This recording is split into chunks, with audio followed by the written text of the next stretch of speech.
ल सुरु गरौँ है त। एकचोटि रिभाइज गर्न मिल्छ। हामी हिजो के पढ्यौँ?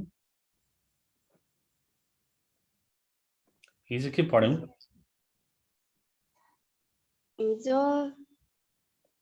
Newton universal law of gravitation, okay, relation between acceleration due to gravity and universal law of gravitation, mass and density of the earth, अनि due to height, के ड्यू टु हाइट हो त्यो? Acceleration due to gravity, due to height हैन, variation कति छ भनेर हेरौँ। अनि एउटा क्यापिटल जी र स्मल जी को बीचको एउटा रिलेसन पनि पढ्यौँ हैन?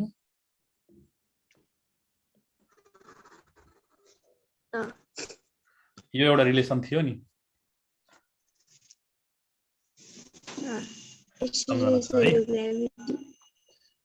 सम्झना छ है त्यो?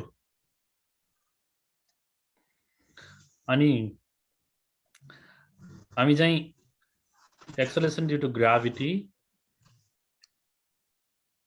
Due to shape of the earth चाहिँ हिजो भन्यौँ हैन? फर्स्टमा। सेकेन्डमा the variation of acceleration due to gravity due to height पनि हिजो कुरा गर्यौँ। दोस्रोमा तेस्रोमा हामी के कुरा गर्छौँ भनौँ त? Variation of acceleration due to gravity, variation of acceleration due to gravity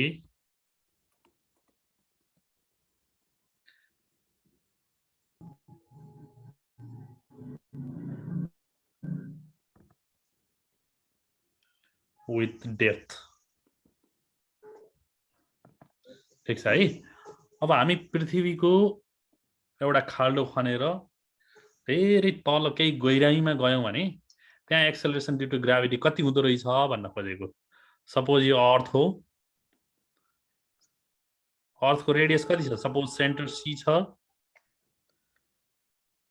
radius capital R छ हैन? कहाँनिर जानु पर्यो भने अब यसलाई यो त खन्दा खन्दा खन्दा यो सपोज यो त स्फेरिकल छ, यसलाई हामी के गर्छौं?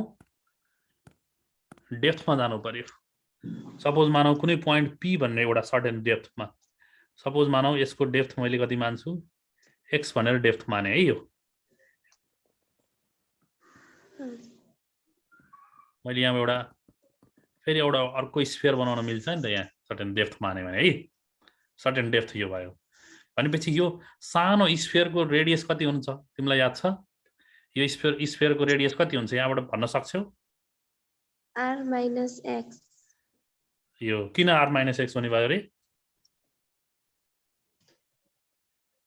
r फुल भयो अनि x सानो स्फियर देखि ठुलो स्फियर सम्मको हो, किनभने यो टोटल कति छ? क्यापिटल R छ अनि यो x छ भने त यो x घटाइदिनु पर्यो हैन? त्यो गर्दा यो सानो स्फियरको रेडियस कति हुँदो रहेछ? r minus x हुने रहेछ है। बुझ्यौ नि यो फिगर? अनि यो फिगरलाई तिमी एक्सप्लेन गर्न सक्छौ जहिले पनि मैले भनेको छु। फिजिक्सको डिराइभ गर्ने बेलामा, फिजिक्सको कुनै फर्मुला डिराइभ गर्ने बेलामा अथवा फिजिक्सको कुनै थ्योरी डिराइभ गर्ने बेलामा तिमीले फिगर बनाउन जरुरी हुन्छ। फिगर बनाउने अनि त्यो फिगरमा सिम्बल लगाइदिने, अनि त्यो सिम्बलको मिनिङ के हुन्छ, प्रत्येकमा त्यो सिम्बलले के भन्न खोजेको त्यो रिप्रेजेन्ट गर्नुपर्छ है। Okay okay. अब म त्यो ल्याङ्ग्वेज यहाँ भन्छु, तिमीले चाहिँ त्यो लेख्न जान्नुपर्छ है आफ्नो ल्याङ्ग्वेजमा। मैले आएर त अब यहाँ फिगरमा जे बनाए त्यही लेख्छु। Let us suppose m be the mass of the earth, right? And this earth is considered as a spherical body having radius r with center at c भन्न सकिन्छ? Yes। त्यो भन्न सकिन्छ है, किनभने यहाँ तिमीले जे देख्छौ त्यसैलाई रिप्रेजेन्ट गर्ने। सेन्टर सी छ, आर भनेको रेडियस छ, एम भनेको मास छ। Suppose it has density rho.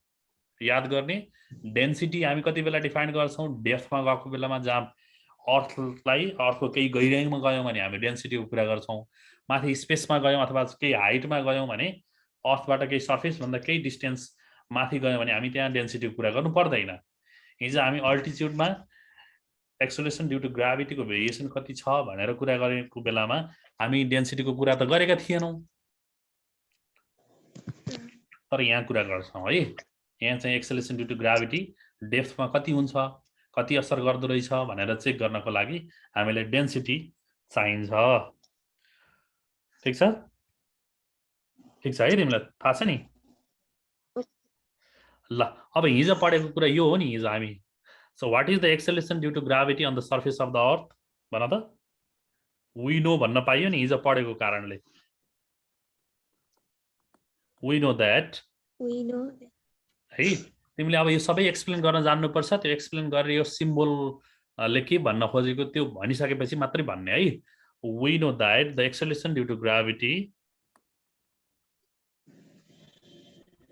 the acceleration due to gravity on the surface of earth yes on the surface of the earth on the surface of the earth is अब यही माथिको कुरा आयो हैन small g is equal to capital G capital M divided by r square where M is mass of the earth R is the radius of the earth and G is the universal gravitational constant ठीक छ अब यहाँ किन मास अब मास हामी यहाँ लेखेका छौं नि त अब मासलाई हामी के गर्छौं डेन्सिटीको फर्ममा लेख्छौं है तिमीले अर्को कुरा पनि के जान्न जरुरी छ भने तिमीलाई थाहा छ नि मास डिवाइडेड बाइ भोल्युम भनेको के हो डेन्सिटी हो डेन्सिटी ओके अनि मासलाई निकाल्नु पर्यो भने हामी के गर्छौं डेन्सिटी टाइम्स भोल्युम गर्छौं अनि density times volume of sphere कति हुन्छ रे 4/3 पाई आर क्यूब हुन्छ हो यो साइडमा लेखिसकेपछि तिमीले यो मासलाई यहाँ सब्स्टिट्युट गर्न मिल्छ त्यसो भए अब जी को भ्यालु कति हुने भयो र त जी को value capital G divided by r square अगाडि आयो अब एम को ठाउँमा कति लेख्न मिल्यो rho multiplied by 4 divided by 3 pi r cubed भनेर लेख्न मिल्यो हेर त पाई आर मिल्यो त्यसो भए हामी केही क्यान्सल गर्न मिल्छ केही हेर त यहाँ आर 3 वटा छ आर 2 वटा छ त्यसो भए अब जी कति भयो हेर त म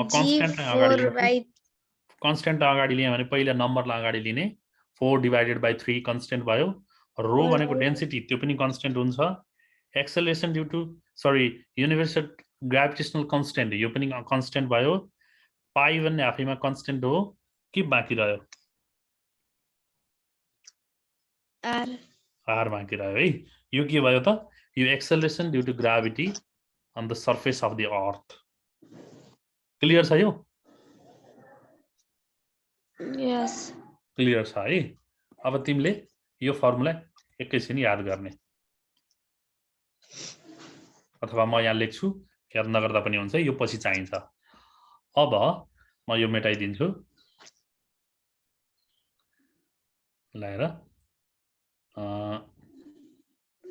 अब हामी के गर्छौं भने अब हामी पृथ्वीको यो डेप्थमा जान्छौं है अर्थको डेप्थमा जान्छौं अर्थको सर्फेसबाट कति डिस्टेन्समा जान्छौं हामी कति डिस्टेन्समा जान्छौं ल भन त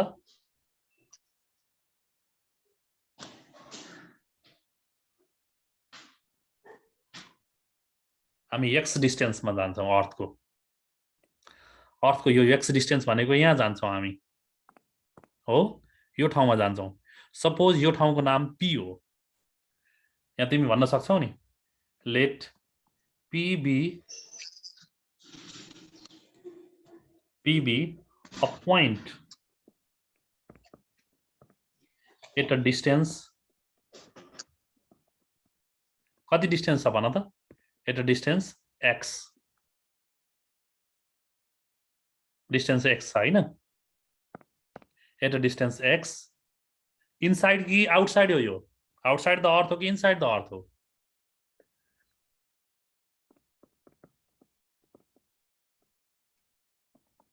भन्दै गर।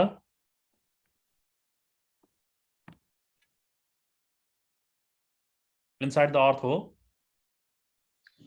Inside the earth. Okay, so let P be a point at a distance x inside the earth, अथवा त्यो डेप्थ, त्यति डेप्थमा हामी चाहिँ जान्छौँ है त, ठीक छ? So P is a point at a distance x, अथवा this is the depth x from surface of the earth भन्दा पनि फरक पर्दैन है, from surface of the earth। यतिमा जाँदाखेरि अब यहाँ यो पोइन्ट पी मा एक्सेलेरेसन ड्यू टु ग्राभिटीलाई मैले सपोज मानौ एक्सेलेरेसन ड्यू टु ग्राभिटी यो पोइन्टमा मैले के मान्छु, जी प्राइम भनेर मान्छु। बुझ्यौ? So let G prime be the acceleration due to gravity. Acceleration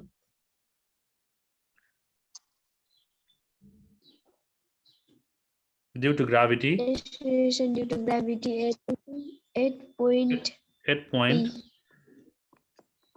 P at a depth x हैन।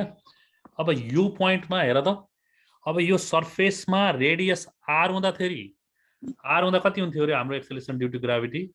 gm divided by r square हुन्थ्यो हैन? हो? अब हेर त, अब यो अब चाहिँ के भयो, त्यो डेप्थमा एउटा x भन्ने डेप्थमा, पृथ्वीको सर्फेसबाट x भन्ने डेप्थमा गयो भने त्यहाँ अर्को एउटा स्फियर बन्छ। हेर त, हेर्यो भने अर्को एउटा स्फियर बन्छ। कस्तो स्फियर बन्छ?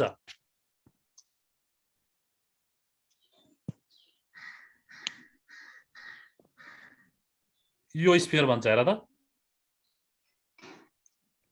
यस्तो स्फियर बन्छ हो। ओके, अनि यो स्फियरले गर्दा यहाँ चाहिँ ग्राभिटी, पी मा ग्राभिटी कति हुँदो रहेछ ल भन त? पी को ग्राभिटी कति हुँदो रहेछ? Acceleration due to gravity g prime this is equal to capital G हुने नै भयो हैन, किनभने युनिभर्सल ग्राभिटेशनल कन्स्टेन्ट जी नै हुने भयो, जी। अनि मास अफ अर्थ एम नै हो, तर हेर त यसको रेडियस चाहिँ कति हुँदो रहेछ? r minus x whole square. सही हो, r minus x whole square. अब अघिका चाहिँ जी छँदै छ, यो m को ठाउँमा तिमीले यो राख्न पाइयो नि त अब, हो? तर यहाँ के फरक पर्छ हेर त, यो स्मल r मात्रै चेन्ज आउने भयो। मास चाहिँ यो स्फियरको मास कति हुने भयो?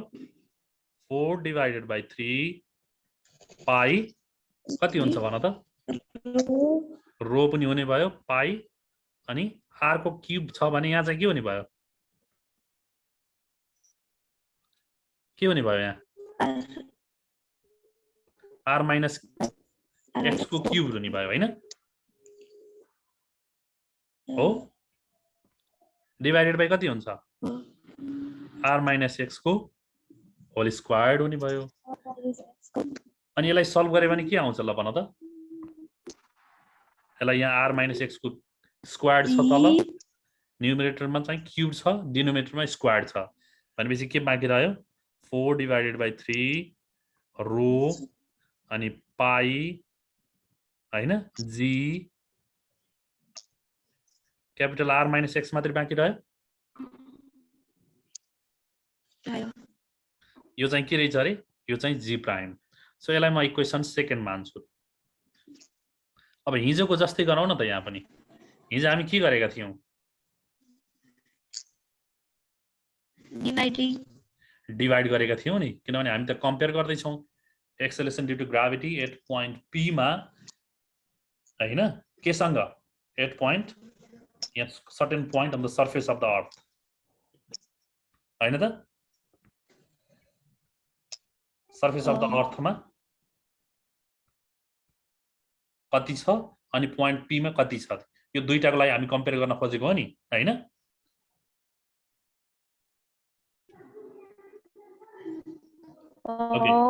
ओके, र त्यसो भए अब हामी के गर्छौं अबको स्टेपमा हामी के गर्छौं भन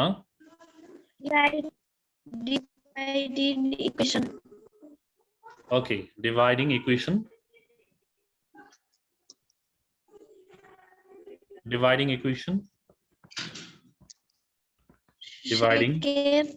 equation second हैन सेकेन्ड बाइ कसले डिवाइड गर्ने फर्स्टले डिवाइड गर्ने अनि भन त यो डिवाइड गरे भने के हुँदो रहेछ है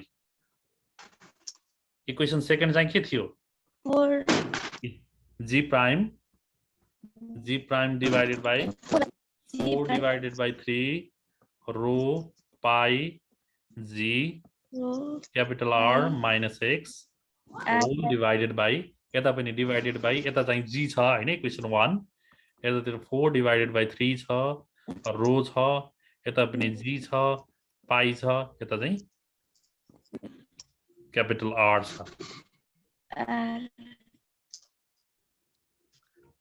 अब तिमीले यो सिम्प्लिफाई गर्न सकिन्छ कति आउँछ हेर त सिम्प्लिफाई गर्यो भने r minus x divided by r minus x divided by r सबै क्यान्सल हुन्छ होस् yes सबै त क्यान्सल हुँदैन कुनै कुरा क्यान्सल हुन्छ होला हेर त r minus x कुन क्यान्सल हुन्छ 4 divided by 3 क्यान्सल भयो रो क्यान्सल भयो पाई र पाई पनि क्यान्सल भयो जी र जी पनि क्यान्सल भयो सो बाँकी के रह्यो r minus x divided by r minus x divided by r r है हो अनि तिमीले यसलाई के लेख्न मिल्छ यो r ले r लाई डिवाइड गर्छ माइनस x ले r लाई डिवाइड गर्छ हाम्रो म्याथको रुलले यही भन्छ नि हैन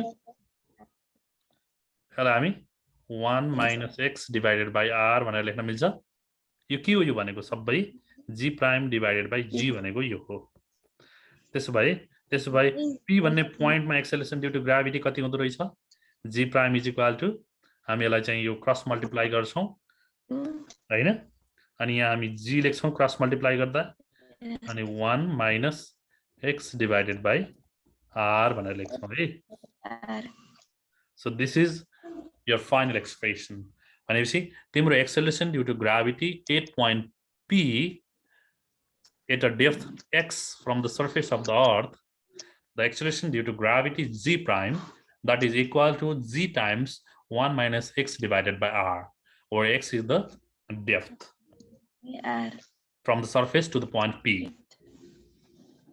यो तिम्रो फाइनल एक्सप्रेसन यो हो अब यसको बारेमा थोरै हामी एनालाइसिस गर्यो भने हामी कस्तो निकाल्न सक्छौं बुझिन्छ यहाँ कुनै कन्फ्युजन छ भने भन छैन कन्फ्युजन छ त नो कन्फ्युजन ओके त्यसो भए अलिअलि यसलाई इन्टरप्रेट गर्न सकिन्छ इन्टरप्रेट भनेको अब डेप्थमा बढी हुँदो रहेछ कि सरफेसमा भन्दा हिजो हामी के पढेका थियौं अल्टिट्युडमा अथवा सर्टेन हाइटमा एक्सेलरेसन ड्यू टु ग्राभिटी घट्दै जाँदो रहेछ हैन सरफेसबाट हामी जति माथि जाँदै गर्छौं हैन एक्सेलरेसन ड्यू टु ग्राभिटी के हुन्छ घट्दो रहेछ अब डेप्थमा के हुँदो रहेछ यहाँ हेर त since 1 minus x divided by r यो क्वान्टिटी लेस देन 1 हो कि ग्रेटर देन 1 हो हेर त 1 मा सर्टेन क्वान्टिटी घट्नु भनेको 1 भन्दा सानो हुनु हो कि 1 भन्दा ठूलो हुनु हो 1 मा सर्टेन क्वान्टिटी ओके किनभने x भन्ने क्वान्टिटी पोजिटिभ हो डिस्टेन्स पोजिटिभ हुन्छ डिवाइडेड बाइ r यो पनि पोजिटिभ हुन्छ अनि यो फ्र्याक्सन पनि पोजिटिभ हुन्छ 1 मा पोजिटिभ क्वान्टिटी घट्यो भने के हुन्छ इट इज लेस देन 1 हुन्छ हो त्यसो भए अब यो कन्क्लुजन यहाँ ल्यायौं भने के हुन्छ हेर त g prime is equal to g prime 1 minus x divided by r छ अनि हेर त अनि यो क्वान्टिटी के हो this is less than 1 so यसलाई हामी g प्राइम लेख्छौं यो g प्राइमै भयो अनि this quantity is less than 1 भन्यो भने हामी यस्तो लेस देन लेख्न मिल्छ सरी यहाँ अलिकति यो यहाँ प्राइम हैन है यो प्राइम हैन so g prime is less than g times 1 लेख्न मिल्छ त्यसो भए कन्क्लुजन के आयो त? Therefore G prime is less than G भन्न पाइयो हेर त?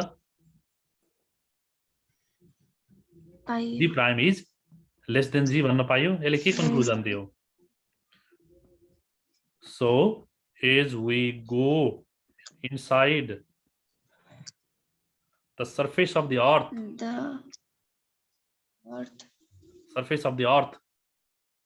inside the surface of the earth, the acceleration due to gravity G decreases, होइन? Goes on decreases अथवा it goes on decreasing, है? त्यसो भए यो सेन्टरमा के होला त? लक्ष्यले भन्न सक्छौ यो सेन्टरमा एक्सेलरेसन ड्यू टु ग्राभिटी के होला त? 0. कसरी हुन्छ? मलाई क्लेरिफिकेसन दिनु पर्यो, किनभने यो acceleration due to gravity at the सेन्टरमा किन 0 हुन्छ?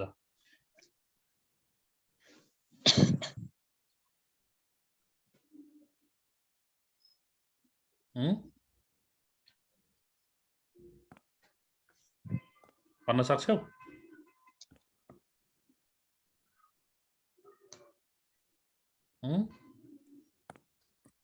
X is equals to R.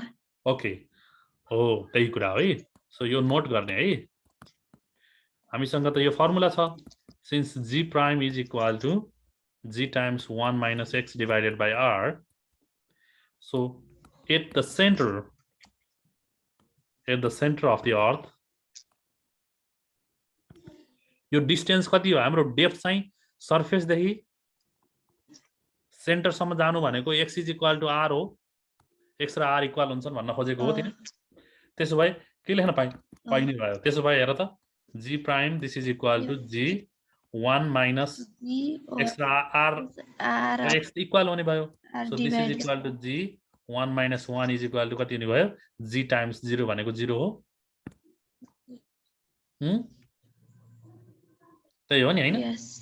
So the acceleration due to gravity at the center of the earth is equal to 0. Clear छ? Yes. Clear? Okay. अब तिमी त साइन्सको विद्यार्थी भएपछि हैन, प्रत्येक साइन्सको विद्यार्थीहरूले अरु सब्जेक्टमा पनि हुन्छ। यहाँ चाहिँ जनरली के हुन्छ भने ग्राफ विशेष महत्त्व हुन्छ है। अब ग्राफ चाहिँ प्लट गर्न जरुरी हुन्छ। ग्राफ चाहिँ कस्तो हुँदो रहेछ? तिमी एक्सेलरेसन ड्यू टु ग्राभिटी र डिस्टेन्स बीच हेर्यो भने, तिमी अल्टिट्युडमा गयो भने कस्तो हुँदो रहेछ, डेप्थमा गयो भने कस्तो हुँदो रहेछ, अनि चाहिँ सेन्टर अफ द अर्थमा के हुँदो रहेछ, अनि सर्फेस अफ द अर्थमा के हुँदो रहेछ भनेर एक्चुअली ग्राफ हेर्न मन लाग्यो भने हामी हेर्न सक्छौं। ग्राफ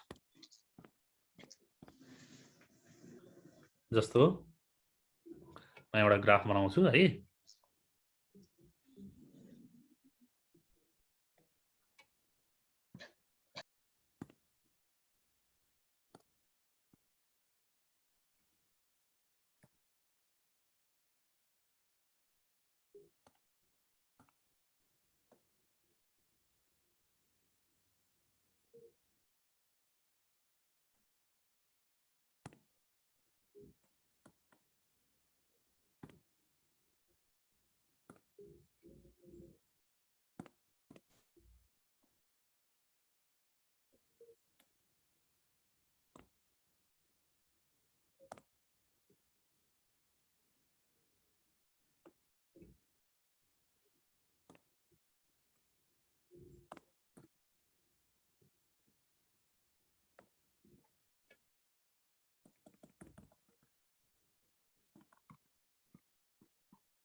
मैले कस्तो टाइपको ग्राफ बनाएको छु भने म सबैलाई इन्क्लुड गर्ने गरी एउटा ग्राफ बनाए है।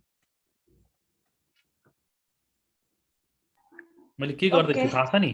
म एक्स एक्सिस तिर चाहिँ म r लाई प्लट गरेको छु हैन, अनि y एक्सिस तिर म के गर्दै छु? Gravitational acceleration due to gravity g prime लाई चाहिँ म यता प्लट गर्दै छु है। g प्राइम चाहिँ हाम्रो एक्सेलरेसन ड्यू टु ग्राभिटी हो। यो r भनेको के हो ल भन त? रेडियस। r भनेको रेडियस हो हैन? r भनेको रेडियस हो अनि यो सेन्टर हो। यो चाहिँ यदि तिमीले सेन्टर मान्यौ है, सेन्टरदेखि r सम्म गयो भने के हुँदो रहेछ ल हेर। सेन्टरमा एक्सेलरेसन ड्यू टु ग्राभिटी कति थियो सेन्टरमा? 0 थियो। यहाँ 0 आयो नि। यो r को भ्यालु 0 हुँदा एक्सेलरेसन ड्यू टु ग्राभिटी पनि 0 भयो। अब बिस्तारै इन्क्रिज हुन्छ। यहाँ इन्क्रिज भएको देखाएको छ। जब तिम्रो रेडियस इन्क्रिज हुँदै जान्छ, तिमी सेन्टरबाट यता बाहिर बाहिर बाहिर बाहिर निस्किन्छौ, तिमी सर्फेस अफ द अर्थमा आउँछौ। सर्फेस अफ द अर्थमा कति हुन्छ हेर त? हिजो निकालेका थियौ नि हामी। when h is equal to r, h is equal to r मा g prime is equal to g हुन्छ भनेर हामी निकालेका थियौ नि हिजो, याद छ? यस। ओके, त्यसो भए अनि त्यसो भए यो ठाउँमा कति हुँदो रहेछ? यो सर्फेस अफ द अर्थमा कति हुन्छ? g सँग इक्वल हुन्छ। सो यो ठाउँमा हाम्रो g प्राइम र g इक्वल हुँदो रहेछ। ठीक छ? यस। ओके, अनि यहाँबाट हेर, यो r भनेको सर्फेस छ, सरी r भनेको सर्फेस अफ द अर्थ हो। हाम्रो चाहिँ यो रेडियस सर्टेन r अर्थ छ भने, अनि यहाँबाट तिम्रो माथि गयो, सपोज यो चाहिँ के हो? सर्टेन हाइट हो है। यहाँबाट हाइट थियो भने यो हाइटको अनि हिजो एउटा हाम्रो रिलेसन थियो नि, याद छ तिमीलाई हिजोको एउटा रिलेसन? जी एन्ड जी को एच को टर्ममा थियो नि हाम्रो हिजो रिलेसन, भन्न सक्छौ? 1 + 1 - 2h अपन r। सही हो, 1 - 2h डिवाइडेड बाई r हो। अनि हाम्रो हिजो सर्टेन हाइटमा जाने बेलामा कस्तो हुन्थ्यो ल हेर त formula? g prime is equal to g 1 - 2h divided by r हो। यहाँ हेर यो के हुन्छ? यो g प्राइम बिस्तारै घटेको देखिया छ नि 1 मा 1 - 2h डिवाइडेड बाई r। यो कसरी घट्छ भन्दाखेरि यसरी घट्छ के, डिग्रिज हुन्छ। यस्तोलाई एक्सपोनेन्शियल डिग्रिज जस्तो पनि भन्छौँ। अनि यो एक्सपोनेन्शियल डिग्रिज टाइपको देखिन्छ के, अनि यसरी घट्दै घट्दै जाँदो रहेछ। बुझ्यौ नि? अब हामी के गर्थ्यौं? अब माथिबाट तिमी के गर्छौ? अब माथिबाट एकदम टुप्पोबाट सर्टेन हाइटबाट तिमी पृथ्वीको सर्फेसमा जान्छौ। सर्फेसमा गयो भने जी प्राइम र जी इक्वल हुन्छ। त्यसपछि फेरि यहाँबाट घट्यौ, यहाँबाट हेर त सर्टेन डेप्थमा गयौ, पृथ्वीको सेन्टरसम्म गयो भने के भयो? यहाँ पनि एक्सेलरेसन ड्यू टु ग्राभिटी घट्दो रहेछ। यो लिनियर डिग्रिज भएको छ यहाँ हैन? यस। तिमी सर्फेसबाट हेर्यौ भने सर्फेसबाट तिमी डेप्थतिर जाँदा पनि लिनियर डिग्रिज भएको छ, अनि सर्फेसबाट तिमी सर्टेन हाइटमा गयो, सर्टेन अल्टिट्युडमा गयो भने यहाँ पनि डिग्रिज भएको देखिन्छ। र दुईटा यो डिग्रिज हुने तरिका चाहिँ फरक छ। एउटा लिनियरली छ, अर्को चाहिँ कर्भ बनाएको छ। यस्तो कर्भ बनाएको छ। कहिलेकाहीँ यस्तोलाई हामी एक्सपोनेन्शियल पनि भन्छौँ है। यस्तो यस्तो टाइपकोलाई तिमीले यो ग्राफलाई इन्टरप्रेट गर्न पनि जान्नुपर्छ। अब यहाँबाट तिमी आफै क्वेसन बनाउन सक्छौ। भनेपछि मैले यो के लेखेँ ल भन त? यो ग्राफ, अनि यहाँ ग्राफ बनाइसकेपछि तिमीले यो ग्राफ के बनाएको यसलाई पनि इन्डिकेट गर्नुपर्छ है। यो के हो? यो ग्राफ भनेको के हो भन त यसलाई? दिस फिगर रिप्रेजेन्ट अथवा this graph represent, figure represent the variation of g inside and outside of the earth. Okay, variation of g inside, outside and surface of the earth. यो सर्फेस पनि त हो नि त यो, हैन? So variation of g with, मैले simply r लेखेँ भने तिमीले बुझ्यौ हैन? r भनेको डिस्टेन्स हो। यो okay, distance from the centre to some height पनि हुन सक्छ। यसले चाहिँ सर्फेस पनि रिप्रेजेन्ट गर्न सक्छ है। सबै कुरा बतायो। यहाँदेखि यता लाग्छौ तिम्रो डेप्थ भयो, यहाँदेखि यता लाग्छौ तिम्रो के भयो? अल्टिट्युड भयो है, हाइट भयो। यसरी एक्सप्लेन गर्न सकिन्छ ग्राफलाई? सकिन्छ। ल तिम्रो क्वेसन के भनेर सोध्न मिल्छ अब? हेर त यसलाई के भनेर सोध्न मिल्छ? आफै क्वेसन बनाऊ त यसलाई।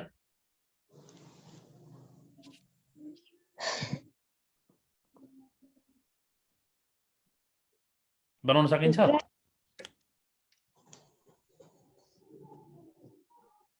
भन त। ग्राफ सो गर्न भनेको? ग्राफ पनि, अनि यो एक्सप्रेसन छ नि, यो फाइनल एक्सप्रेसन, यो फाइनल फर्मुला छ नि, यो फर्मुलाले डिराइभ गर्न सोध्न सक्छ।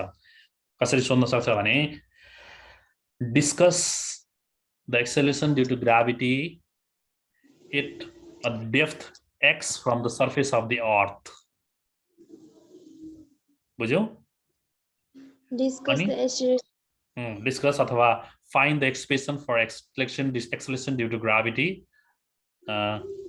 acceleration due to gravity on some depth x from the surface of the earth, and hence explain the variation of acceleration due to gravity with the distance by some figure अथवा by some graph भनेर सोध्यो भने तिमीले यस्तो टाइपको ग्राफबाट explain गर्न जान्नुपर्छ।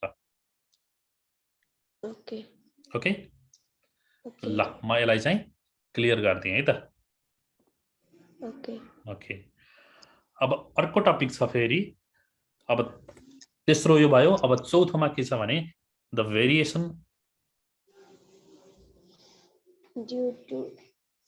Variation of acceleration due to gravity G due to rotation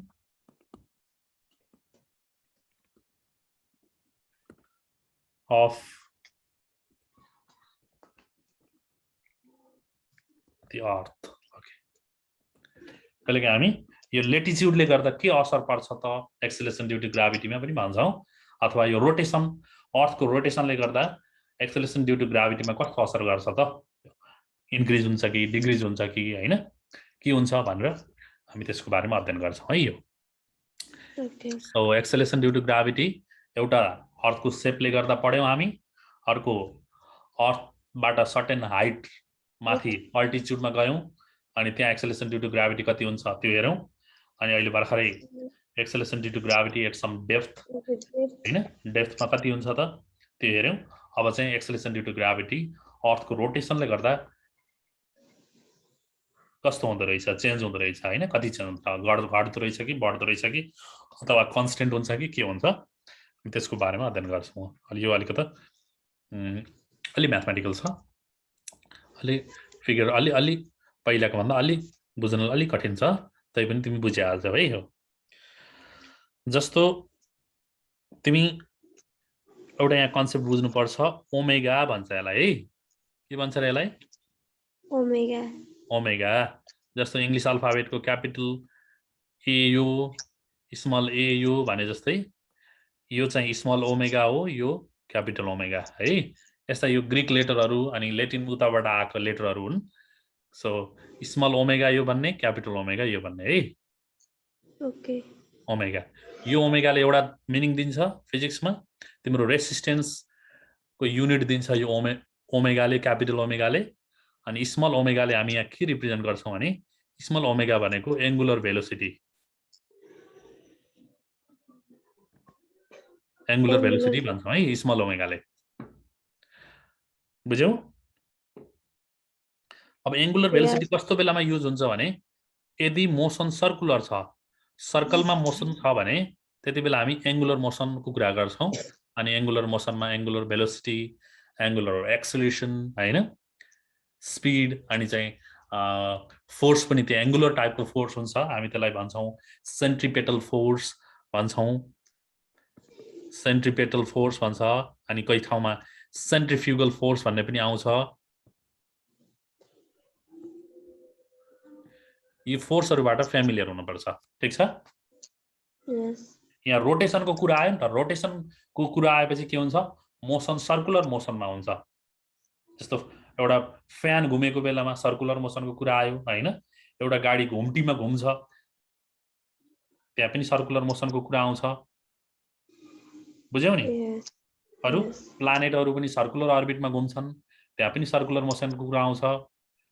त्यस्तै अर्थ चाहिँ सूर्यको वरिपरि घुमेको हुन्छ, त्यहाँ पनि सर्कुलर मोसनको कुरा आउँछ। त्यस्तै अलि माइक्रोस्कोपिकली गयो भने तिमी एटममा हेर्यो भने इलेक्ट्रोनहरु न्यूक्लियसको वरिपरि सर्कुलर मोसनमा अथवा पछि त्यसलाई रिफाइन गरेका छन् साइन्टिस्टहरुले, इलिप्टिकल अर्बिटमा घुम्छ भन्छ।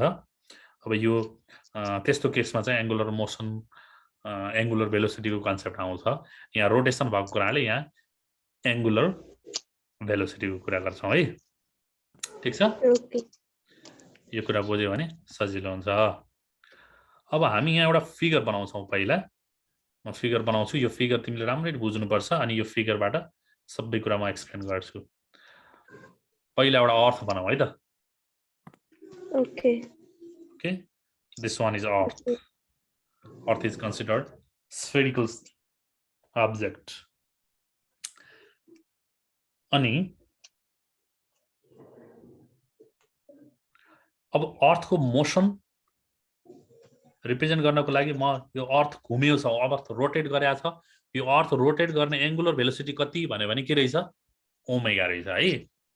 Yes. बुझिन्छ नि? Yes. ठिक छ ल। अनि अर्थ को सेन्टरलाई तिमी मान सी भनेर सेन्टरलाई मान है। Okay. सी भनेको अर्थ को सेन्टरलाई मान। अनि यो अर्थ को रेडियस आर हो, क्यापिटल आर भनेको अर्थ को रेडियस हो। अनि मास एम भइहाल्छ हैन? Yes. ठीक छ। सो अब यहाँ तिमीले एउटा अर्थ बनाउने, अर्थ को रेडियस एउटा डायग्राममा रेडियस इन्डिकेट गर्ने, सेन्टर कहाँ पर्छ सेन्टर इन्डिकेट गर्ने, एंगुलर भेलोसिटी भनेको ओमेगा भनेर रिप्रेजेन्ट गर्ने। त्यति भइसकेपछि हामी के गर्छौं भने अब एउटा हामी पोइन्ट कन्सिडर गर्छौं है। एउटा सर्टेन मास त हुनु पर्यो, किनभने हामी ग्राभिटी पढिरहेका छौं, ग्राभिटेसनल फोर्स को कुरा गर्छौं। त्यसकारणले हामी यहाँ एउटा सर्टेन मास एम भएको अब्जेक्ट छ। कुन पोइन्टमा छ? कुनै पोइन्ट पी भन्ने पोजिसनमा एम भन्ने मास भएको एउटा अब्जेक्ट छ। बुझिन्छ? Yes. Okay, so an object M is placed on the surface of the earth. Suppose the point is P. ठीक छ? Yes. अनि यसले बनाएको एंगललाई हामी के भन्छौं र याद छ तिमीलाई? Theta. थीटा भन्ने पनि भयो। अब जनरली अलि स्ट्यान्डर्ड नोटेसनमा फाइ ले रिप्रेजेन्ट गर्छौं, यसलाई फाइ भन्छौं। यो नोटेसन देखेको थियो नि तिमी? Yes. कहाँ देखेको थियो यो? जनरली सेट पढ्यो भने सेटमा एम्प्टी सेटलाई फाइ भन्छ हैन? Yes. ओके। अनि यो फाइलाई हामी के भन्छौं? यहाँ म अर्थको कुरा गरिरहेको छु, ठाउँ अनुसार सन्दर्भ अनुसार चेन्ज हुन्छ। यो ओमेगा भनेको angular velocity,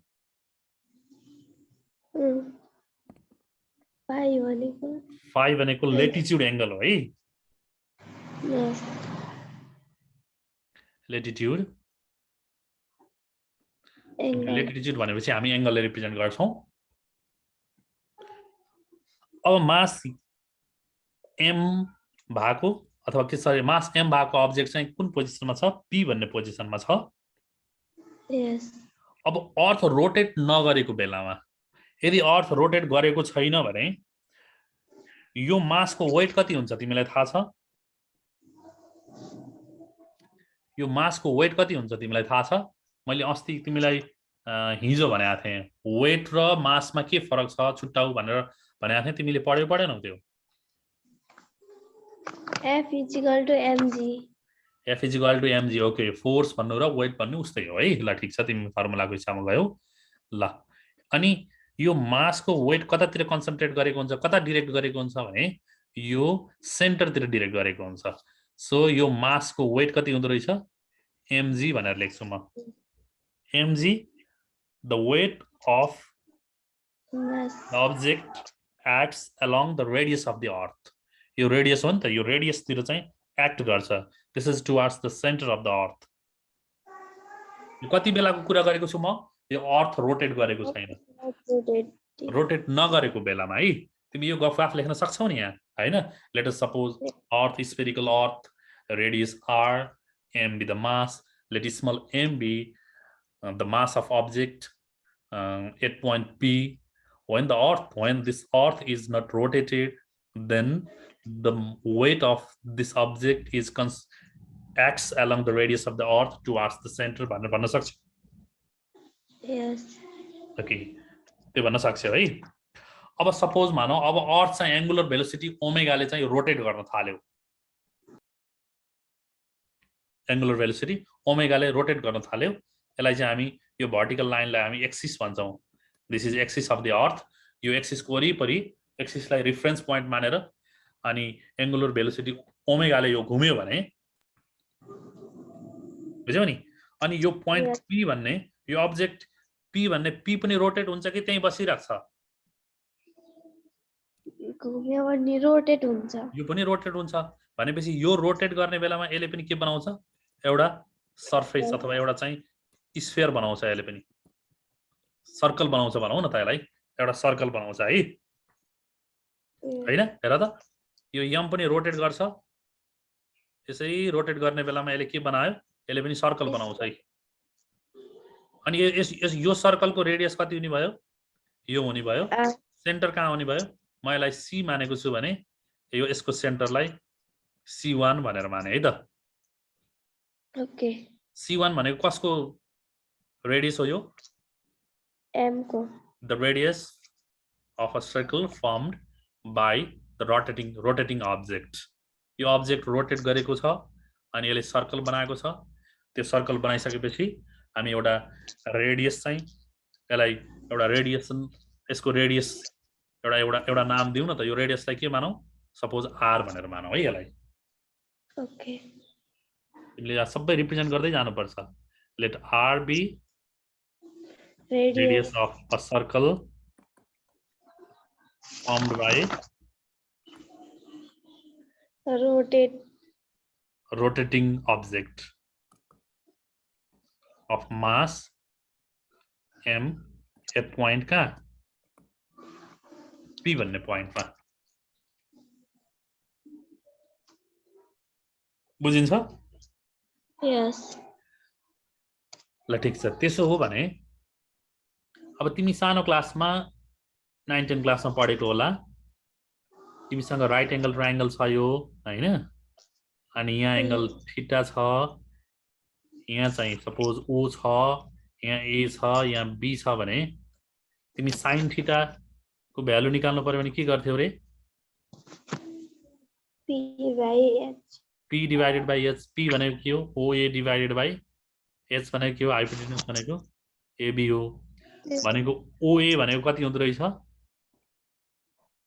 ab sin theta लेख्न मिल्छ कि मिल्दैन हेर त यस ओके त्यसो भए cos थीटा भनेको के हुन्छ cos थीटा भनेको के होला भन त base divided by hypotenuse base भनेको के हुन्छ यहाँ OB डिवाइडेड बाइ हाइपोटेन्युस के छ AB छ सो यसबाट तिमी OB भनेको के निकाल्न मिल्दो रहेछ AB cos theta AB cos theta यो तिम्रो एकदमै धेरै ठाउँ चाहिन्छ है यो याद गर्ने ओके है तिमी बुझ्छौ अनि बुझेपछि त्यो याद गर्न सजिलो पनि हुन्छ अब म यहाँ हाइलाइट गर्छु के हाइलाइट गर्छु भने यहाँ हेर त तिम्रो यो एंगल बनाएको छ यो एंगल थीटा हो यस अनि यो एंगल भएतिर यो के हुँदो रहेछ ओबी तिर चाहिँ cos थीटा हुँदो रहेछ हेर त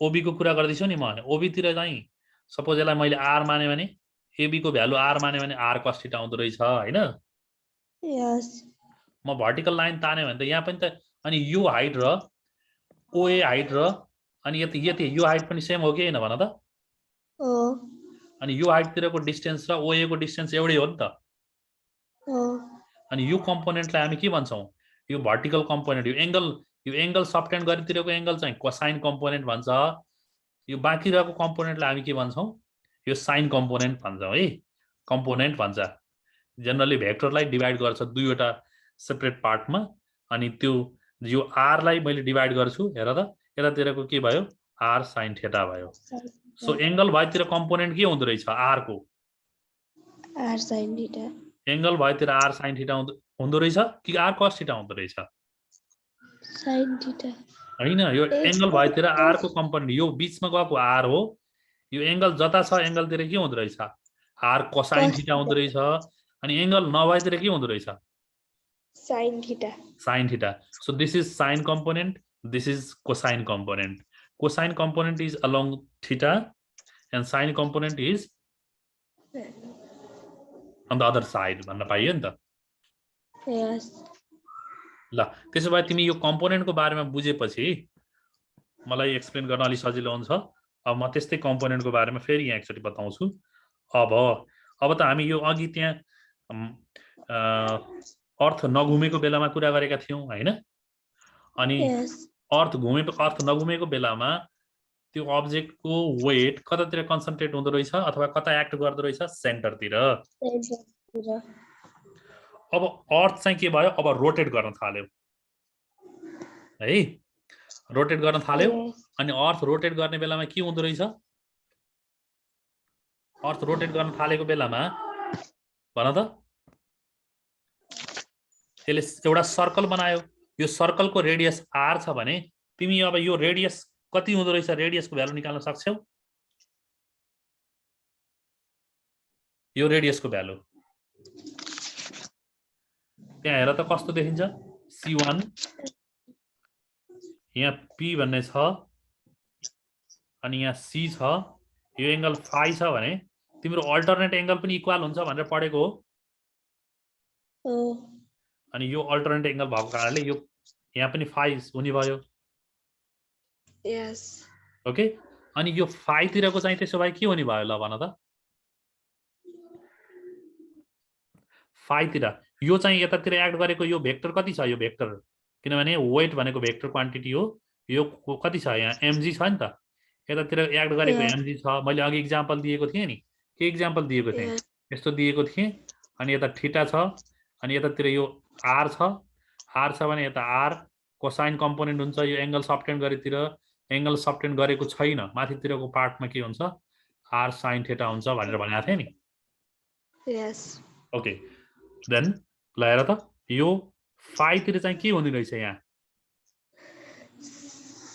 sin थीटा यो फाइ तिर कहाँ छ sin थीटा यहाँ छ sin थीटा cos थीटा हो फाइ यो जता एंगल सबटेन्ड गरेको छ त्यतातिर के हुन्छ कोसाइन हुन्छ यहाँ थीटाको कुरा छैन यहाँ फाइको कुरा गर्छौं यतातिर फाइ हुने भयो अनि यो यतातिर भर्टिकलतिर चाहिँ के हुन्छ यतातिर भर्टिकल चाहियो भने यहाँ mg छुटेको mg sin थीटा हुन्छ sin फाइ हुन्छ है ओके त्यसो भए तिम्रो r को भ्यालु कति हुँदो रहेछ ल भन त स्मल r को भ्यालु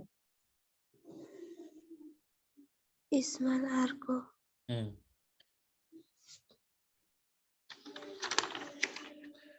यो डिस्टेन्स कति हो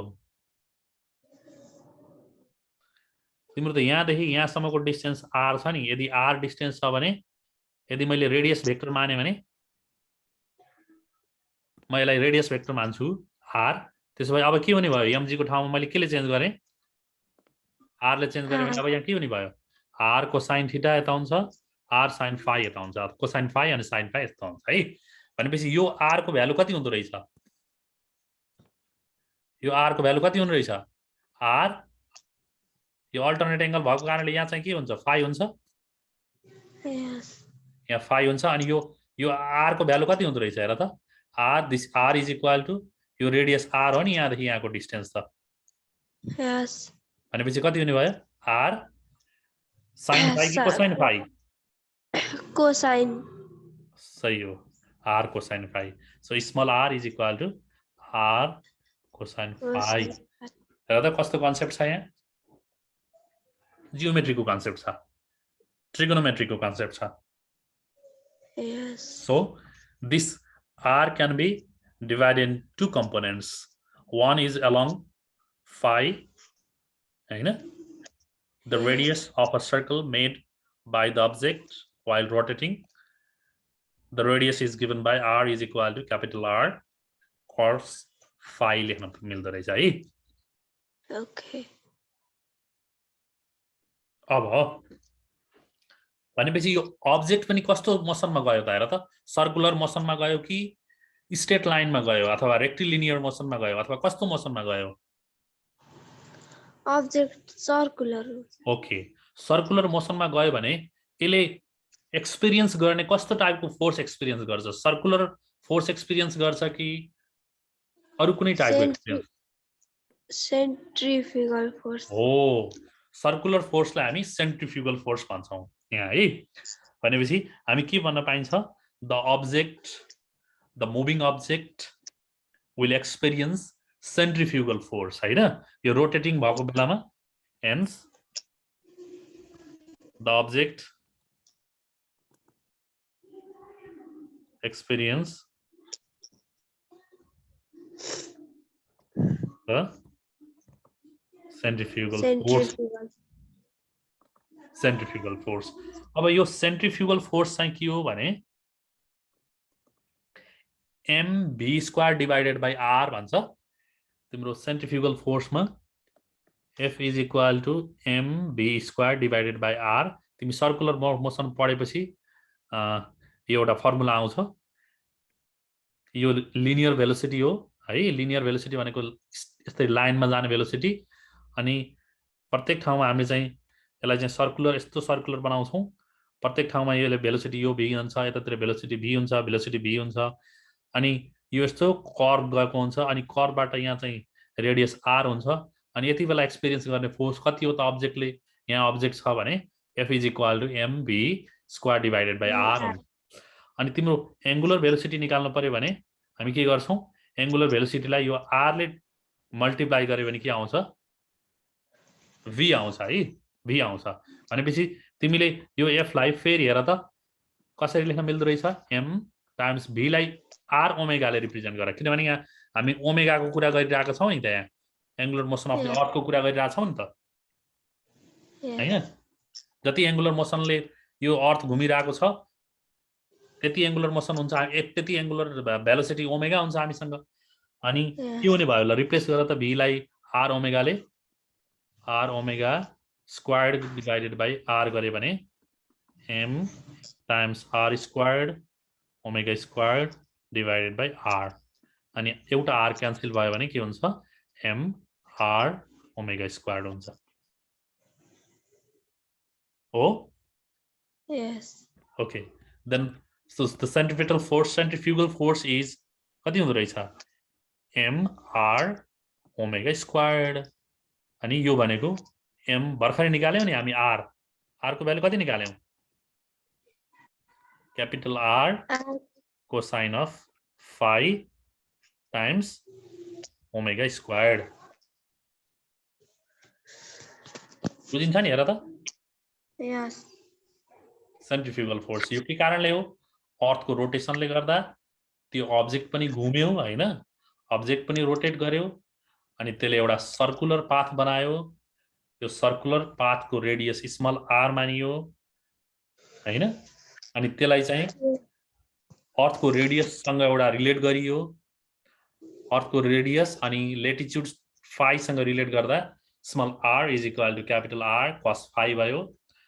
अनि फेरि त्यसलाई हामी चाहिँ युज गरेर centrifugal force, mass of the object, radius of the earth, latitude, angle phi अनि angular speed of the earth about axis ओमेगाको टर्ममा रिप्रेजेन्ट गर्यो हैन? Yes. के भन्दो रहेछ त्यस्तो टाइपको फोर्सलाई? Centrifugal. Centrifugal force. सही कुरा हो। त्यसपछि हेर यहाँ चाहिँ के आयो? अब अब्जेक्ट कतिवटा फोर्समा छ हेर त? अब्जेक्टको फोर्स एउटा वेट रहेछ सेन्टरतिर एक्ट भएको। अर्को चाहिँ के रहेछ? सेन्ट्रिफ्युगल फोर्स रहेछ हो? Yes. के भन्न पाइन्छ ल भन त? अब यसलाई एक्सप्लेन गर्न सक्छौ? The object of mass m now is under the action of two forces. What are the two forces? Two forces के हो भन त? Two forces के हो? एउटा वेट, Centrifugal force. एउटा वेट चाहिँ के हो? मास अनि acceleration due to gravity mg हो। अनि अर्को के हो? सेन्ट्रिफ्युगल फोर्स जसको रिलेसन जसको भ्यालु कति छ? m r omega square cos phi. यो हो? Yes. ल अब यो फोर्सलाई रिजल्भ गर्नु पर्यो भने, फोर्सलाई सल्भ गर्नु पर्यो भने हामीलाई एउटा भेक्टरको रुल चाहिन्छ। त्यो भेक्टरको रुललाई हामी प्यारालोग्राम ल अफ भेक्टर एडिसन भन्छौँ के। भेक्टरमा दुईटा लहरु छन्, एउटा ट्रायंगल ल, अर्को प्यारालोग्राम ल। के भन्छ त्यो प्यारालोग्राम लले? के भन्छ ट्रायंगल लले? के भन्छ थाहा छ? यदि एउटा भेक्टर p यतातिर छ, अर्को भेक्टर q यतातिर छ भने यिनीहरुको सम चाहिँ रिजल्टेन्ट कसले दिन्छ? डायगोनलले दिन्छ भन्छ के बुझ्यौ नि Yes. p भन्ने एउटा भेक्टर छ q भन्ने भेक्टर छ भने रिजल्टेन्ट कसले दिँदो रहेछ रे Diagonal. डायगोनलले दिन्छ है अब सपोज यहाँ हामीसँग थीटा छ भने यो r भनेको रिजल्टेन्ट हो भने यो r चाहिँ कसरी दिने रे r को फर्मुला निकाल्न पर्यो भने हामी r squared is equal to p square plus q squared plus 2 times p times q times cosine of angle theta हुन्छ है यो याद गर्ने कुरा हो यो पढ्ने यो च्याप्टर चाहिँ अगाडिदेखि पढ्ने हो तिम्रो भेक्टर पढाइ भएको छ छैन मलाई थाहा भएन तर तिमीले यो प्यारालोग्राम ल चाहिँ याद गर्नुपर्छ R square equal to P square plus Q square plus 2PQ cos theta. यसलाई के भन्ने प्यारालोग्राम ल अफ भेक्टर एडिसन के भन्दो रहेछ रे प्यारालो लले के भन्दो रहेछ प्यारालोग्राम लले if two vectors p and q are taken in order and p यतातिर छ q यतातिर छ then the resultant is given by the diagonal of the parallelogram and यो चाहिँ के हो and this one is the magnitude of resultant लाई हामी भेक्टर को सिम्बल लेख्दैनौ simply r लेख्छौं r is equal to square root of p squared plus q squared plus 2pq cosine of angle theta simply 2p vector dot q vector भनेर लेखे पनि हुन्छ dot product को टर्ममा अनि मलाई स्क्वायर गर्दिए भने के आउँदो रहेछ r square is equal to p squared plus q squared plus 2pq cosine of angle theta clear छ Yes. यो प्यारालोग्राम ल है अब मैले के गर्छु म यहाँ प्यारालोग्राम ल लगाउँछु अब यहाँ किनभने हामीसँग दुईवटा फोर्स आयो नि त अब p भन्ने एउटा फोर्स हो mg q भन्ने अर्को फोर्स हो अर्को फोर्स कुन हो Centrifugal force. ओके त्यसो भए हामी यहाँ के गर्छौं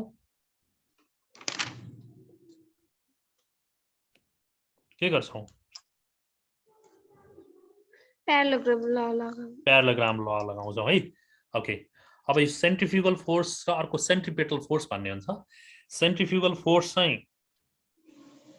सेन्टरतिर चाहिँ सेन्ट्रिपेटल फोर्स सेन्टरतिर आकर्षित हुन्छ सेन्ट्रिफ्युगल फोर्स चाहिँ के हुन्छ सेन्टर बाहिरतिर आकर्षित हुन्छ है बाहिरतिर एक्ट गर्छ मैले यसलाई यो भेक्टरको नोटेसन यतातिर लगाइदिएँ यो भेक्टर हो अनि म एउटा प्यारालोग्राम कन्स्ट्रक्ट गर्छु है त यहाँ कन्स्ट्रक्ट गरे यहाँ सी लेख्छु म यसलाई ए लेख्छु यसलाई बी लेख्छु क्लियर छ Yes. ल एउटा भेक्टर यो भयो अर्को भेक्टर यो भयो सो mg यतातिर एक्ट गर्छ अनि यो कतातिर एक्ट गर्यो सेन्ट्रिफ्युगल चाहिँ आउटसाइड तिर एक्ट गर्छ अनि डायगोनल चाहिँ के हुने भयो डायगोनल यो हो Yes. फिगरमा क्लियर बुझिन्छ Yes. कन्फ्युजन छ छैन एकचोटि हेरेर भन छैन है छैन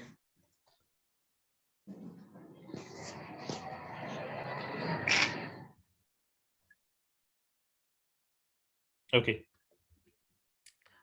अब यो वेट सेन्टरतिर एक्ट गरेको हाम्रो एमजी लेख्छौं है यो एमजी कति बेला रे भन त रोटेट गरेको बेलामा आएको हो कि रोटेट नगरेको बेलामा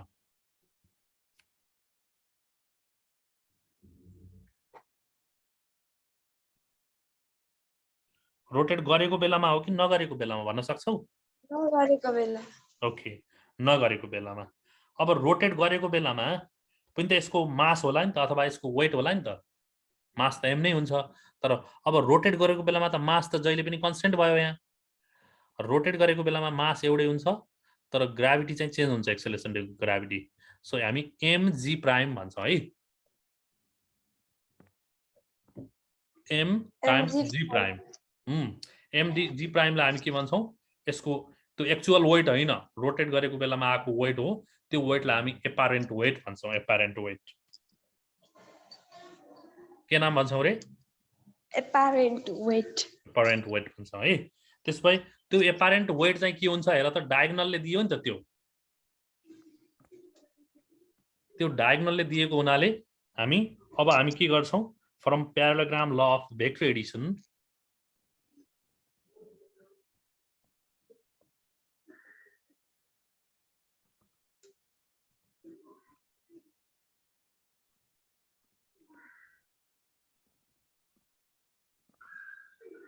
प्यारालोग्राम ल अफ भेक्टर एडिसन के भन्न पाइन्छ ल हेर रिजल्टेन्ट यहाँ रिजल्टेन्ट त डायगोनलले दिन्छ रिजल्टेन्ट कुन हो एम जी प्राइम को स्क्वायर हो नि त हैन रिजल्टेन्ट हो ओके रिजल्टेन्ट के हो रे mg prime हो त्यसो भए अब p चाहिँ कुन हो p भन्ने एउटा भेक्टर यहाँबाट स्टार्ट गर p भन्ने कतातिर जान्छ ल भन त सपोज भन त ल हामी यो एउटा यो हो एउटा यो हो एउटा mg हो हैन yes ओके एउटा mg हो p को स्क्वायर भनेको यसलाई चाहिँ म mg भन्छु यसलाई म p भन्छु यसलाई चाहिँ q भन्छु है त okay p भन्ने पोइन्टको कुरा हैन यो p भनेको तिम्रो यो भेक्टरको कुरा गरेको है मैले छुट्टै कुरा हो ल भन mg स्क्वायर्ड भयो प्लस अर्को भेक्टर के रहेछ q भनेको कति रहेछ यहाँ दुईटा फोर्स थियो नि एउटा वेट थियो अर्को चाहिँ सेन्ट्रिफ्युगल फोर्स भन्नु पर्यो नि त खै त भनेको yes mr omega squared mr omega squared अनि cos phi को होल स्क्वायर भन्नु पर्यो p स्क्वायर q स्क्वायर पनि भयो प्लस 2pq भनेको के भने भयो p भनेको mg q भनेको mr स्क्वायर्ड सिम्पली mr होला हैन yes mr omega squared cos phi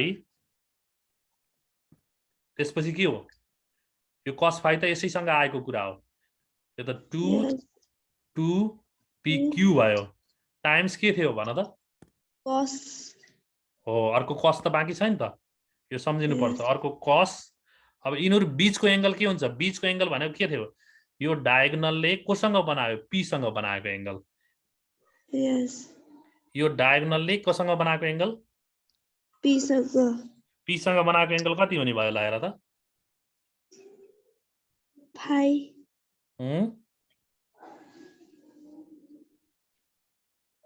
phi हुन्छ त तिमी जियोमेट्री लगाउ त जियोमेट्री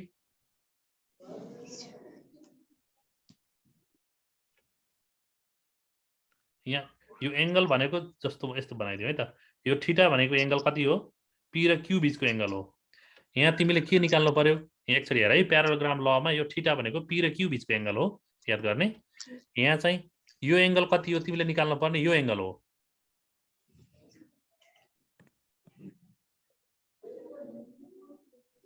कस्तो छ त्यसलाई यसो हेर्यो भने यता हेर त त्यहाँ हेर्यो भने कस्तो आउँछ यस्तो छ सिधा लाइन छ अनि यहाँ यतातिर गएको छ एउटा यस्तो स्ट्रेट गएको छ हैन अनि एंगल कता छ एउटा फाइ चाहिँ यहाँ छ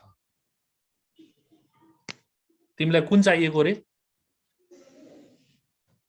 तिमीलाई त यो चाहिएको हो नि yes किनभने एउटा भेक्टर यता छ अर्को भेक्टर यता छ तिम्रो डायगोनल यो हो अनि यो भने कति हुन्छ यो यदि यो फाइ छ भने यो कति हुने भयो भन यो टोटल 180 हुन्छ नि त सो यो कति हुने भयो हो सही हो यो 180 माइनस 5 हुन्छ यो यहाँ कन्सेप्चुअल कुरा छ है so this is equal to 180 minus 5 तिमीले सानो क्लासमा पढेको याद भयो नि त जियोमेट्री पढेको यही आयो अब तिमी अप्सनल म्याथ पढेको होला अनि cos 180 डिग्री माइनस थीटा कति हुन्छ भनेर पढेको छ नि त Yes. ल यो म मेटाइदिन्छु अब तिमी अब सल्भ गर्न सक्छौ होला भन त cos 180 माइनस थीटा के हुन्छ भनेर पढेको थियो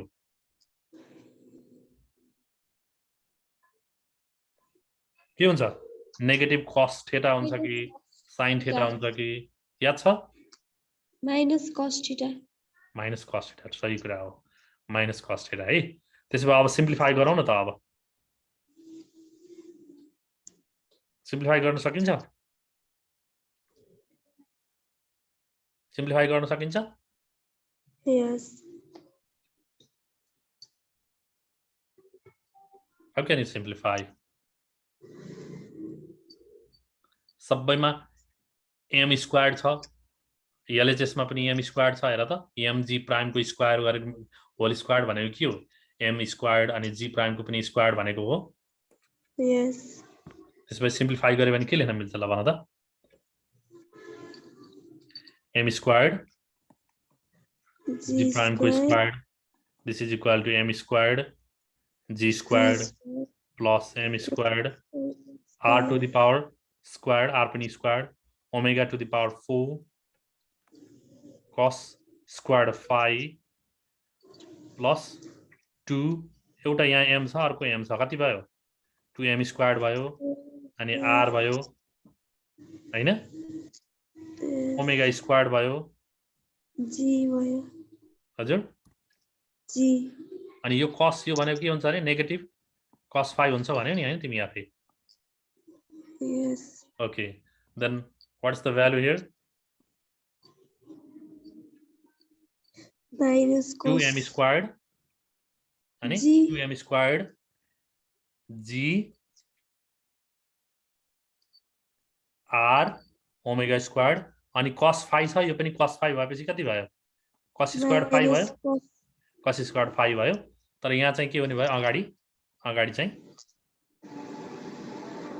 चाहिँ माइनस हुने भयो Yes.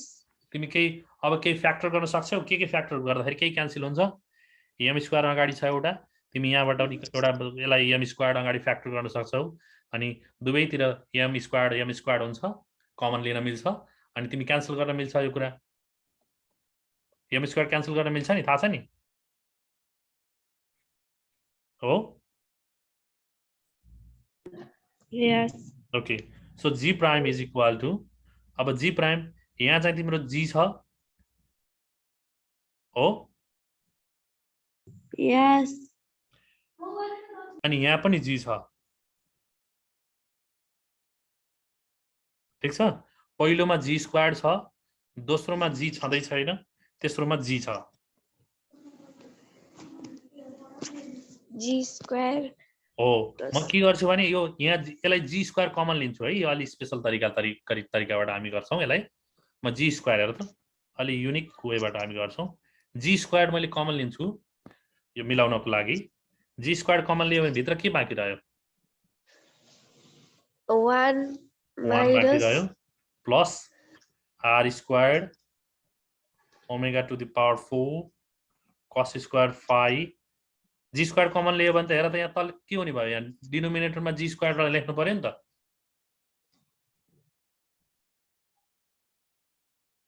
यो लेख्न मिल्छ है yes and then 2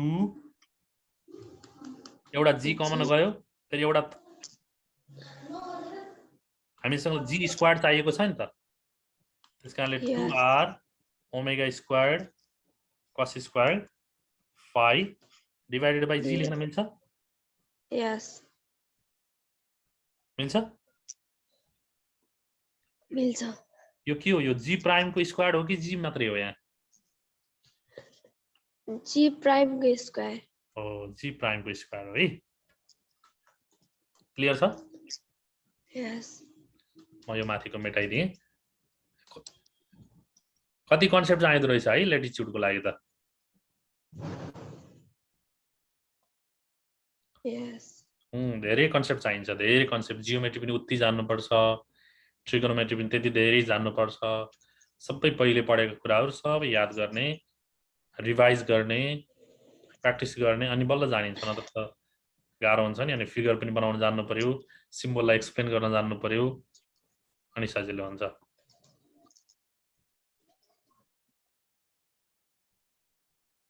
हो अझै सिम्प्लिफाई गर्न मिल्छ यसलाई हो म सिम्प्लिफाई गर्छु म अझै त्यो के हो स्क्वायर हो म त्यो स्क्वायरलाई अब के गर्छु दुवैतिर स्क्वायर रुट दिए भने के हुँदो रहेछ यसलाई g prime this is equal to अब g म स्क्वायर रुट दिए भने g हुन्छ हैन यस सो g स्क्वायर्ड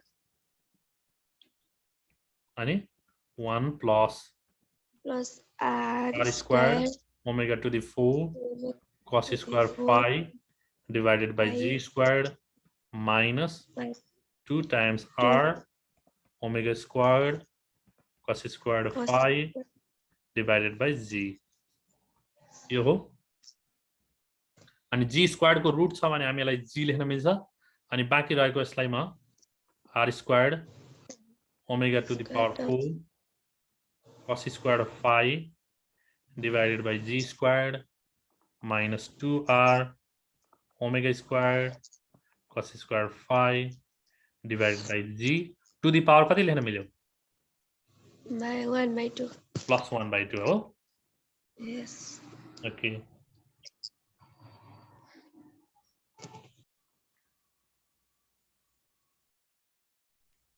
म यो फिगर पनि मेटाइदिएँ है त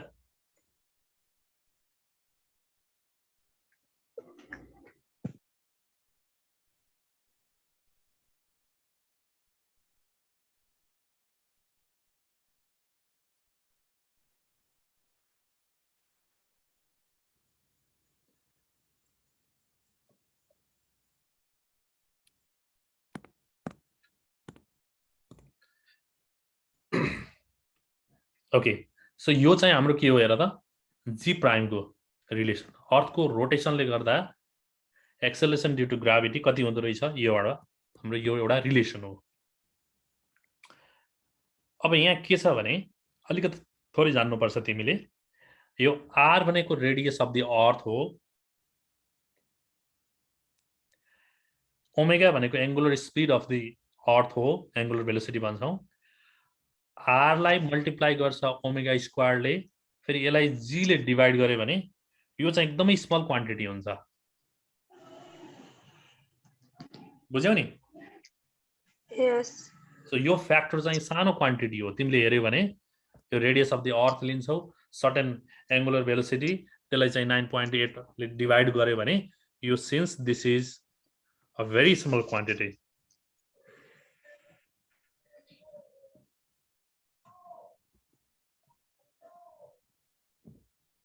अनि यो स्मल क्वान्टिटी छ भने जस्तो 5000 किलोमिटर को कुनै बाटो छ भने 5001 किलोमिटर को अर्को बाटो छ भने तिमीले 5000 किलोमिटरलाई 5001 लेख्दा अथवा सिम्पली 5000 लेख्दा फरक पर्दैन किनभने 1 नेग्लेक्ट भयो भने के फरक पर्छ त फरक पर्छ त पर्दैन नि त हैन यस यहाँ पनि के भयो अब ठूलो क्वान्टिटीमा यो सानो क्वान्टिटी यहाँ नजिक छ भने हामी के गर्न सक्छौं यो सानो क्वान्टिटीको स्क्वायर्ड अथवा क्यूब्ड हायर टर्म भन्छ त्यसकोलाई जस्तो 1 डिवाइडेड बाइ 2 छ भने यसको स्क्वायर गर्यो भने कति हुन्छ 1 डिवाइडेड बाइ 4 झन् सानो आयो नि त हैन 1 डिवाइडेड बाइ 2 को क्यूब गर्यो भने कति आउँछ 1 डिवाइडेड बाइ 8 आउँछ झन् सानो हो सो यो हायर अर्डर टर्महरु के हुन्छ सानो क्वान्टिटीको हायर अर्डर टर्महरु सानो हुन्छ एकदमै सानो हुन्छ अनि लास्टमा त्यो के हुन्छ 0 हुन सक्छ है त्यसलाई चाहिँ हामी tends to 0 approaches to 0 so त्यो नेग्लिजिबल भन्छौं त्यस्तो क्वान्टिटीलाई हायर अर्डर टर्म्स नेग्लेक्ट गर्न मिल्छ यदि ठूलो क्वान्टिटीको साथमा सानो क्वान्टिटी छ भने हायर अर्डर टर्महरु त्यसलाई हामी नेग्लेक्ट गर्न मिल्छ therefore we can write g prime this is equal to g1 plus यहाँ हेर त r ओमेगा स्क्वायर g भन्ने कहाँ छ r ओमेगा स्क्वायर g यो त्यही हो r ओमेगा स्क्वायर g को हायर अर्डर हो यस हैन यो भनेको r omega square divided by g को स्क्वायर हो नि त त्यसकारणले हामी के गर्छौं यसको हायर अर्डर टर्मलाई चाहिँ नेग्लेक्ट गर्छौं that means this quantity becomes 0 अब के बाँकी रह्यो त्यसो भए minus 2r omega squared cos squared phi divided by g बाँकी रह्यो हैन 1 डिवाइडेड बाइ 2 यही बाँकी रह्यो नि त त्यो उता फेरि नेग्लेक्ट गर्न मिल्दैन यो हायर टर्म त हैन नि त यो त हायर अर्डर हैन नि त यसको हायर अर्डर चाहिँ मैले अघि भने नि तिम्रो 1/2 भन्दा 1 डिवाइडेड बाइ 2 को क्यूब गर्यो भने सानो भयो नि त 1 डिवाइडेड बाइ 2 को पावर 5 गर्यो भने सानो भयो नि त अर्डर चाहिँ सानो हुने भयो के अरु नेग्लेक्ट गर्ने हैन अरु नेग्लेक्ट गर्न मिलेन यसको हायर अर्डर टर्म चाहिँ नेग्लेक्ट गर्ने ओके ओके यस ल त्यसपछि म हिजो तिमीलाई फेरि बाइनोमियल एक्सपान्सनको बारेमा फेरि रिभाइज गर्छु हिजो भनेको थिएँ नि म 1 - x to the power n छ भने के लेख्न मिल्दो रहेछ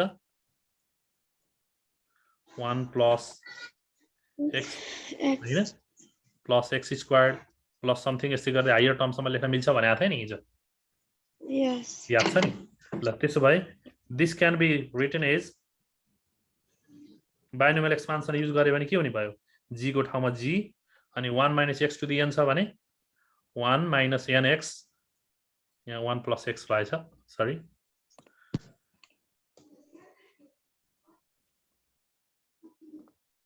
यहाँ 1 plus x छ भने के भनेको थिएँ 1 plus nx plus something x square हैन यस्तो लेख्न मिल्छ भनेको थिएँ नि त्यसो भए यहाँ के लेख्न मिल्यो भन त 1 माइनस अब केले मल्टिप्लाई गर्ने n ले मल्टिप्लाई गर्दा कति भयो 1 divided by 2 times 2r omega squared cos squared phi divided by g लेख्न मिल्यो नि त हैन यस ओके अनि प्लस यसै गर्दै अरु हायर टर्म लेख्न मिल्छ मिल्छ ल अब यहाँ चाहिँ के आयो र त यहाँ चाहिँ यो 2 र 2 पनि क्यान्सल भयो यस अब यहाँ पनि फेरि के आयो अब यसको हायर अर्डर टर्महरु छ नि यहाँ हायर अर्डर टर्म यहाँ r स्क्वायर्ड ओमेगा स्क्वायर्ड को पनि फेरि हायर अर्डर टर्म हुन्छ यो सबैलाई हामी नेग्लेक्ट गर्न मिल्छ नेग्लेक्टेड यो टर्महरु नेग्लेक्ट गर्ने नेग्लेक्ट गरेपछि कन्सिक्वेन्टली के आउँछ हाम्रो result so if we neglect the higher order term यो किन नेग्लेक्ट गरेको भने सबै हायर अर्डर टर्म एकदमै सानो आउँछ नेग्लिजिबल अमाउन्टमा तिमीले हैन पसलमा सामान किन्न गयौ 500 रुपैयाँको सामान किन्यौ हैन 25 पैसा पसलले फिर्ता दिन पर्यो 25 पैसा फिर्ता नदियो भने के हुन्छ फरक पर्दैन नि त तिमीलाई त्यो नेग्लिजिबल अमाउन्ट हो नि हैन अथवा 1 रुपैयाँ फिर्ता गरेन भने त्यो नेग्लिजिबल अमाउन्ट हो त्यसले फरक पर्दैन तर तिमीसँग 1 रुपैयाँ छ 2 रुपैयाँ छ अनि 1 रुपैयाँ कसैले चाहिँ फिर्ता गरिएन भने त्यसले असर गर्छ सो सिचुएसन अनुसार चेन्ज हुन्छ है यो कस्तो ठाउँमा नेग्लेक्ट गर्ने नगर्ने भन्ने कुरा ओके ओके त्यसो भए अब हाम्रो फाइनल एक्सप्रेसन के हुने भयो g prime is equal to g 1 minus r omega squared cos squared square phi divided by g हैन यस अनि g ले मल्टिप्लाई गर्यो भने के आउने भयो g minus okay g minus r omega square cos g र g क्यान्सल हुन्छ r omega square cos squared square phi. g so this is g prime g prime भने के रहेछ रे g minus r omega r square cos omega square cos square phi भनेपछि के भन्दो रहेछ यहाँबाट तिमी अब इन्डिकेट गर्न सक्छौ नि यो कन्क्लुजन के रहेछ यसको ल भन त यहाँ g भन्ने एक्सेलरेसन ड्यू टु ग्राभिटी के हुँदो रहेछ g मा केही क्वान्टिटी घटेको छ कि जोडेको छ कि घटाको छ घटाको छ so acceleration due to gravity increase हुन्छ कि डिक्रिज हुन्छ कुनै क्वान्टिटीमा घटाको छ भने त्यो डिक्रिज हुन्छ कि इन्क्रिज हुन्छ डिक्रिज डिक्रिज हुन्छ so acceleration due to gravity के हुँदो रहेछ डिक्रिज हुँदो रहेछ अनि यसपछि तिम्रो कन्क्लुजन के आयो त ल this shows that what does This expression shows. Acceleration due to gravity decrease This implies that the acceleration due to gravity decrease. Degrees. Go. Yes. Oh. कसरी?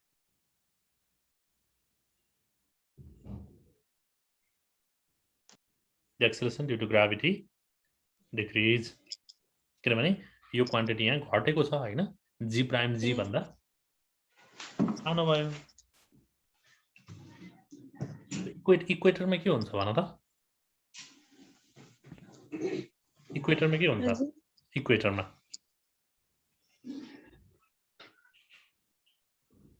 भन्न सक्छौ इक्वेटर?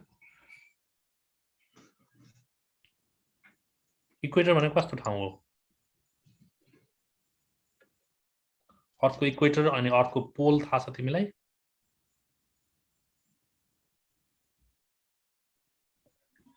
Yes. यो अर्थ भयो, यो अर्थको चाहिँ यो इक्वेटर भन्छ हैन? Yes. इक्वेटर तिमी यहाँ यदि यो तिमीसँग फाइ छ भने यो इक्वेटरमा के हुन्छ? फाइ। इक्वेटरमा फाइ को भ्यालु 0 हुन्छ। अनि यो के हो? यो पोल हो। यो पोल हामी नर्थ पोल साउथ पोल भन्छौं नि हैन? यो ईस्ट वेस्ट नर्थ साउथ भनेर लेख्छौं कि कस्तो लेख्छौं? यस्तो डाइरेक्सन पत्ता लगाउन सकिन्छ नि। अनि यहाँ चाहिँ फाइ 0 हुन्छ। यहाँ फाइ चाहिँ कति हुन्छ ल भन त? यो प्वाइन्ट पी भन्ने प्वाइन्ट यहाँ नर्थ पोलमा पुग्यो भने फाइ कति हुन्छ? यहाँ कति डिग्री हुन्छ?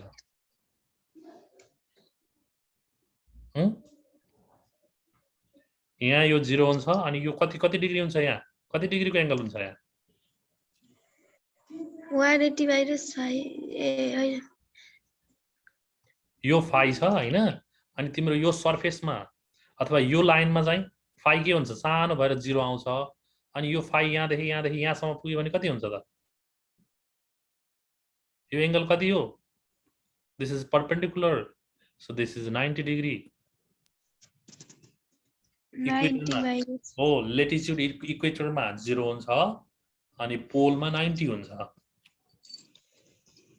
अनि कन्क्लुजन तिमी दिन सक्छौ नि। सो इक्वेटरमा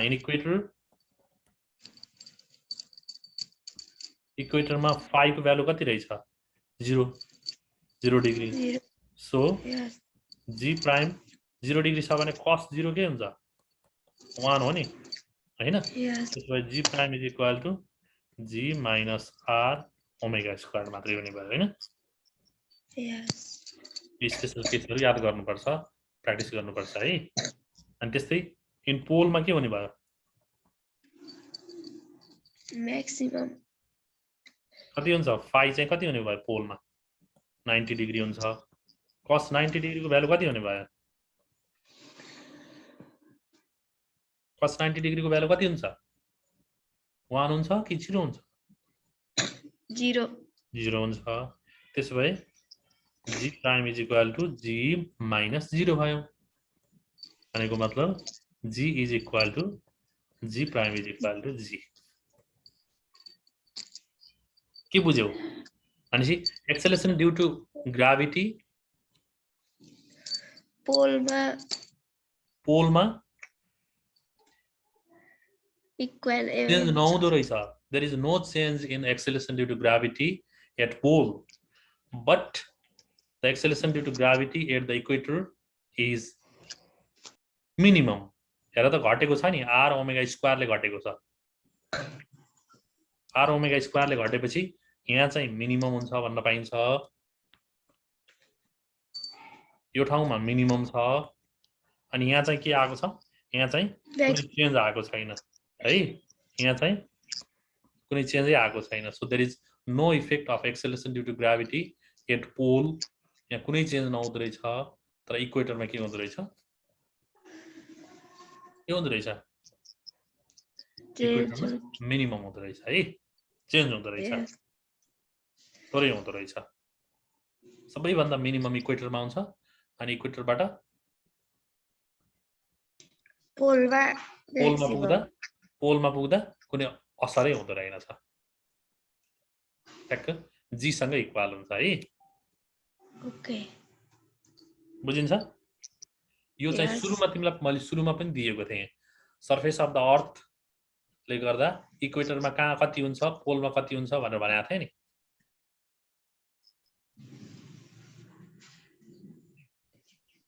त्यससँग कम्पेयर गरेर अनि अध्ययन गर्नुपर्छ है यसलाई बुझिन्छ Yes. Okay, so I will clear the drawing. I'll clear all the materials. ठीक छ Okay.